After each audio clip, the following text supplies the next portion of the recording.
It has been quite a minute, folks. How is everybody doing? It's been like 6 months since I last posted a video. And oh boy, has the meta shifted. Did not go to the most recent regionals. That was at my locals last weekend. But I did get some reports, and SPLIGHT was absolutely bonkers. So, but I was fortunate enough to get a deck profile from my friend Zach, because my friend Zach actually went and he competed and he got 8th place at the regional, and I'm not sure out of how many, but the last regional I went to was about like 300, 400 people, I think, if I'm not mistaken. He sent me a deck profile, so I'm gonna go ahead and post that up on here. So I'm gonna clip away, and then his deck profile is gonna pop up, and he's gonna explain, you know, why he ran certain things. I do want to apologize in advance because it does seem like he filmed this deck profile with a calculator, so I apologize for the 1P quality. But I hope it's sufficient enough, because ELDLICH is a very popular deck, and yeah, it's always good to get a new perspective. That's why we watch deck profiles, right? But anyways, I'm gonna go ahead and disappear now. Oh, that was up here. I'm gonna go ahead and disappear now and enjoy the video. What's up, guys? Today I'm going to be showing you my Go Second ELDLICH deck. I got 8th at the St. Louis Regional, and I'm going to be making this video to send to some friends that weren't able to get the deck list while I was there. So we'll start off with the 3 Golden Lord. I play 3 instead of 2 because it's Go Second, and being able to send to hit something is very nice, and it forces negates. Main board double spear mode. This card's clutch. Honestly, I've been thinking about bumping it to 3. It's gross. Especially against sprites, it's just a free win. They make their board. They can't really summon less than 3, and if they do, it's a lot easier to break. Usually you get them the first time. I side it out a lot, so being able to just side it out's nice, and it's really hard to play around for a lot of decks. Pankratops, this card's broken. A lot of people were confused while I was playing 1, and honestly, if I could trade out spear mode for Pankratops, I would. If I could have 3 of this in 1 spear mode. Pankratops is broken. It's a big beater and it's a quick effect. Triple Lava Golem, this is the better one over spear mode because it's really hard to play around. If you only summon 1 monster, I'm probably going to be beating you anyways. So most decks are going to try to summon 2 Omni Negates and just hope that I don't draw it. That's what a lot of people were doing, because like I said, if you just summon Toad against me, you're probably going to lose anyways. Ghost Ogre, this is the best hand trap in the game, I think. It won a lot of games for me. It gets rid of big problem cards, even if it's just something minor. It hits field spells at search, so it's nice to just get that out of the way. The reason I didn't play other hand traps is because, really, I don't care if I'm stopping anything. I'm going second. I'm going to Lava Golem or Spear Mode you anyways, so it doesn't matter. The Magician Souls, just some extra draw power. It's really nice. It helps this deck be a little explosive. So the Magician Souls draw 2, and it helps you get into your extra deck. And the reason I wanted to do that is because there's just too many broken extra deck cards right now, so I didn't want to miss out on that. The 2 Illusion, and then the Brave Engine. This is also a very big part of the deck. It really helps whenever people are siding against you like evenly, so they have to force out that negate to get to the evenly. And next we'll go to spells. Rite of Erasmir, just 2. I was playing 3 and 3, but I kept breaking and I was drawing multiples, and I don't want to do that. Most decks don't mind, but first turn I'm not trying to make my extra deck. I usually make it like turn 2 or 3 to finish you off to kill you. Then the 2 singles, Triple Prosperity. This didn't really come up where Magician Souls and Prosperity conflicted. Worst case, I would save the Magician Souls, or I'd Prosperity the next turn. They're more than likely not going to be killing you. So Triple Curse, Edlin, obviously. And I like this over Black Awakening because it's a quick play, and it helps me stay alive if I need it. Usually I don't search it that often. It's just kind of there. I just prefer it over Black Awakening. Some people like it the other way around. So Triple Sanguine, obviously. The Golden Lord traps. Strike. Go Second Strike was actually insane. So you break their board, you start setting up your traps, whatever you open up, your ELDLICH board, or Brave Engine, you have it on board, and you just set strike. It helps resolve a lot of your traps. They ash your Sanguine, strike, it's pretty self-explanatory. There can only be ones broken because we play the Brave Engine, Magician Souls, and Zombies. If I flip there can only be one. It sucks that I can't summon these with a Golden Lord, but honestly, I'm probably already winning, and having 2K token, 2K Griffin Rider, and 3,500 beater Golden Lord is usually plenty, plus Magician Souls to start going in the extra deck. Yeah, it's not really hard to play around at all. Gozen match, I wish I could play that. That card's really good right now in the meta, but I'd like there can only be one. So we'll go into the extra deck next. Obviously these, I didn't make this card a single time, so that might come out for something. I haven't decided yet.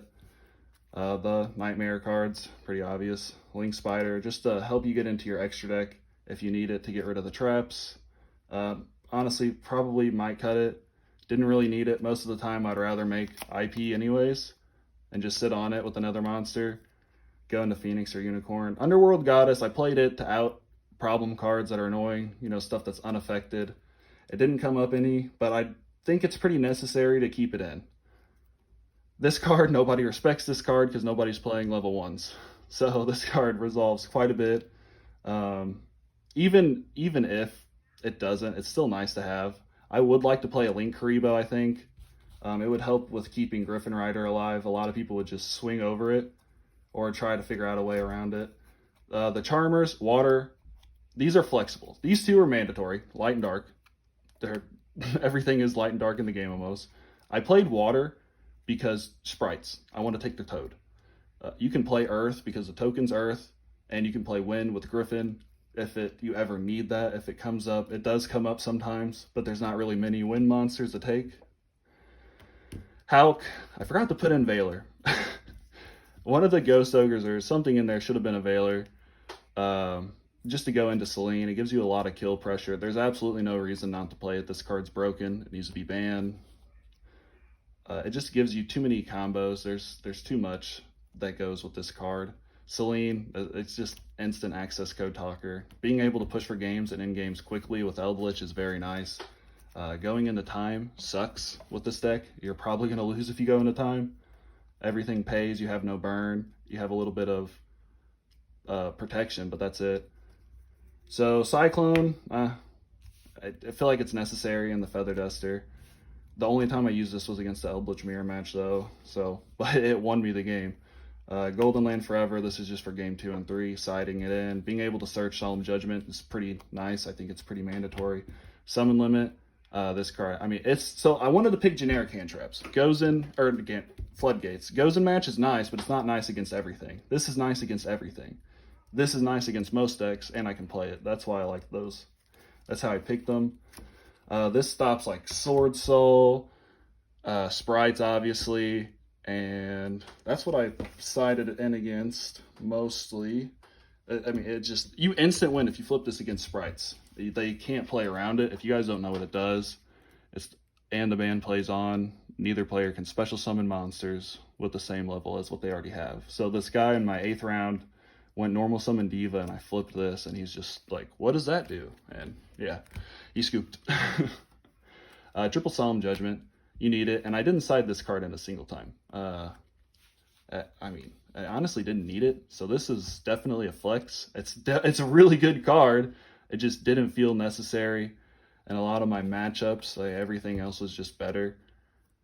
So, blind second every game. Here's my matchups. Dragon Link, I went 1-1, that was round 1. Sky Striker, we drew, so Sky Striker, I beat him 2-1. Punk Therion, I can't beat that deck. I don't know why. It's a terrible matchup. But he 2-0'd me. Swifty, 2-0. Wasn't even close. Sprites, I 2-0'd my next opponent. That's round 4. ELDLICH mirror match round 5. I 2-1'd him. That was game 3. I opened Feather Duster. So, yeah, that was pretty nice. Tierra Elements round 6. 2-0'd them. Game 1, he bricked really bad. And game 2, I don't really know what the deck's supposed to do, but he did. He had like 10 cards left in deck, so it looked like it popped off, but his board was pretty underwhelming. He set the counter trap, he had the field spell. It was just, I spear moded him and it was game over. Earth Machines, it's something about Therions that those cards just screw my deck up. The recursion and the field spell is really, really annoying. But I beat them 2-1, and Sprite, my 8th round, 2-0'd him. The Sprite matchup was really easy. Just dropping these cards on them, Spear Modes and Lava Golem and Pank, it's just so hard for so many decks to play around. And just blind seconding, you don't really know what to prepare for. A lot of people tried to set up the Scythe Lock. I'm playing Eldlich, so it doesn't matter. These cards were key. Just go second. You don't normal summon, so that also doesn't matter. It's not a factor. The hardest matchups, like I said, was Punk Therion, and yeah, that's it. You usually side these out. Game 2, if I lose game 1, I want to go first, because now I know what they're playing, and I can side. So you basically just build your side to beat the decks once you figure out what they're playing. So overall, generically, this is good. I should be able to break anything with this build as long as I'm going second. That's why I built it like this. Then the side deck comes in for games 2 and 3. The other thing you have to worry about is, since you blind second, if you win the dice roll and you pick second, game 2 and 3, they might try to make you go first. So you have to kind of predict and guess a little bit, which is annoying. It can be. Like I said, if I lose the dice roll, I pick to go second, and I beat them, game 2, if I side to go first, they might make me go second again. It just depends. So it's really a toss-up right there. That sucks. That happened to me at Nats. I sided in to go first, and the guy made me go second, and my Lava Golems and Spear Mode were out. And most people weren't doing that day, so I got caught off guard, and it was pretty rough. That's the main downfall about blind seconding it, is if you actually win the dice roll. You don't want to win the dice roll. Most of the time, everybody wants to go first. So when you win the dice roll and you say you want to go second, it kind of gives that surprise factor away, and people get a little suspicious. They're like, okay, what kind of board should I make to play against a go second deck? They don't know what to expect, but still they have an idea that you want to go second and you're playing board breaking cards. So that's pretty much it. And if you have any other questions, I guess just leave them in the comments and somebody can answer them. Well, I hope you guys enjoyed that video. That was my friend Zach. And any concerns, questions, compliments, critiques, let me know down there. Make sure you like the video. It's right there, somewhere down there. You still haven't liked it. I don't know why. But you need to get on that right now. And yeah, I do have another deck profile coming out either the same day or the next day, but sometime this week. I do promise that. I'm going to try to get back on schedule, back to being consistent, and yeah. So with that being said, I do appreciate you. Have a great day. Peace out. I don't know what that was. Peace out.